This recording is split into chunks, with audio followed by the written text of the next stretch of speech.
World Information Transfer Inc., a writer for Vice Impact, and she developed a video series about environmental issues. She also currently has a show in development about empowering rural women and girls in Cameroon and Chad. Thank you. Thank you. Am I on? Yes, you had to press. The red light. Thank you. Thank you very much for having me speak here. I'll get started with how I started working with the United Nations and civil society. Back in my early 20s, I hosted an online show that used comedy to bring awareness to environmental issues.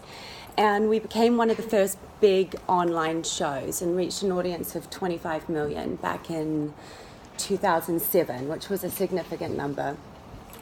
Thus, I was asked to speak at the United Nations about this, and I've been working with the World Information Transfer, an NGO in general consultative status with ECOSOC ever since. And I'm going to talk a little bit about our project and authentic storytelling and the importance of authentic storytelling in this day and age. What does Hollywood know about leaving nobody behind? Absolutely nothing. The Hollywood movie industry is one of the most exclusive and difficult industries to break into. And while #MeToo have exposed the level of gender inequality and sexual abuse even the most privileged women in the world face, what does all of this mean for those who are furthest behind? What Me Too also exposed is that these very privileged women share the same common story with the world's most marginalized and disenfranchised, and this is a story of sexual disempowerment and oppression. The downfall of Harvey Weinstein and other Hollywood power players has completely changed how we view women in Hollywood and how movies are made behind the scenes, and how anyone who doesn't hold the big power cards has tremendous difficulty breaking into a systematically sexist, racist, and elitist industry. On the other hand, the success of Black Panther, Wonder Woman, and A Wrinkle in Time has also revealed that audiences today need and crave diverse storytelling. We need representation of all types of voices, and it is imperative that these diverse voices tell their own stories. The difference between someone who is removed from the place and the people and the culture and the community are evident in the smallest details of filmmaking. I'd like to take this a step further. I live in Hollywood. The lens through which I see the world and the lens through which a woman in, say, rural Chad sees the world are vastly different. What do I know about telling the stories of these women and girls? Absolutely nothing. I have no idea the day-to-day reality these women face. That is why the World Information Transfer is working on a film to empower rural women and girls in Cameroon and Chad to tell their own stories by training them in digital storytelling on mobile devices. I'd also like to acknowledge our director, Katie Pine, who is helping us on this project.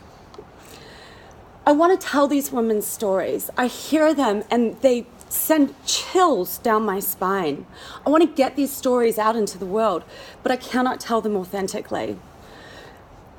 Thus, we plan to work and partner with African filmmakers on the ground and experts in films in the field of digital storytelling, and I'm currently petitioning UN Women and UNESCO to help us with this project to ensure these women's safety, so that we're going to help direct these women on what to capture so that their stories resonate with audiences around the world.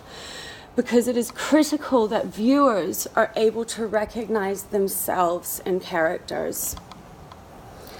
And diverse voices need to not only be in front of the camera, but behind the camera in creating these films too. Additionally, movies take a great deal of time and money to create and produce. Production to go to these places is very difficult, and so is convincing film financiers, who are mostly men, that these women's stories are worth telling. With mobile technology, we can leapfrog these barriers and create impactful storytelling that is easy to produce and straight from the source and authentic. Through mobile technology, filmmakers, storytellers, and journalists are also not confined to the restrictions that major motion picture filmmaking can place on us. In this capacity, we can afford these disenfranchised girls the same dreams, hopes, and opportunity of heading to Tinseltown. Female filmmakers are changing the lens of which the world is viewed.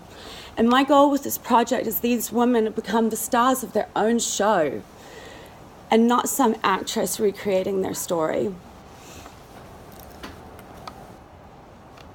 With our partner, our NGO Comundos, and by training these rural women and girls to tell their own digital stories on cell phones, we're also not just getting their stories out into the world, but we're giving many of these mostly uneducated girls a skill set and a weapon to fight back from the severe sexual oppression that they've endured.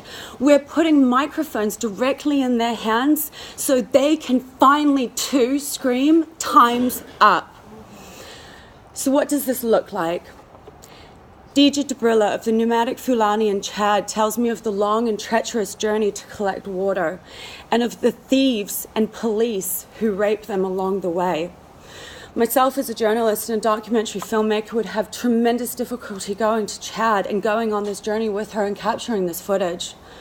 But if we arm her with a cell phone, she can take us on that journey with her.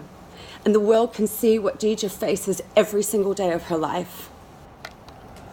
Dija also tells me that girls in her community start having babies around age 12 and can have up to 7 by the time they're 20. The men do not allow maternity care or treatment of STDs, and the health effects on their young bodies are horrific. Thus, while their husbands are sleeping, these young girls go out in the middle of the night and search through the vast Sahel desert, navigating by the stars, to find secret caravans of medical teams which follow them around like guardian angels. And here they can obtain simple antibiotics and receive treatment of fistula, which saves their life. Excuse me. If we arm these girls with cell phone cameras, the world can see their brave and harrowing journeys, and we can start finding the desperately needed solutions for their livelihood and empowerment and ensure that these women are not left behind in this historic push for gender equality. It should be noted that currently UN Women has no presence in Chad, which makes the work of NGOs and journalists of critical importance.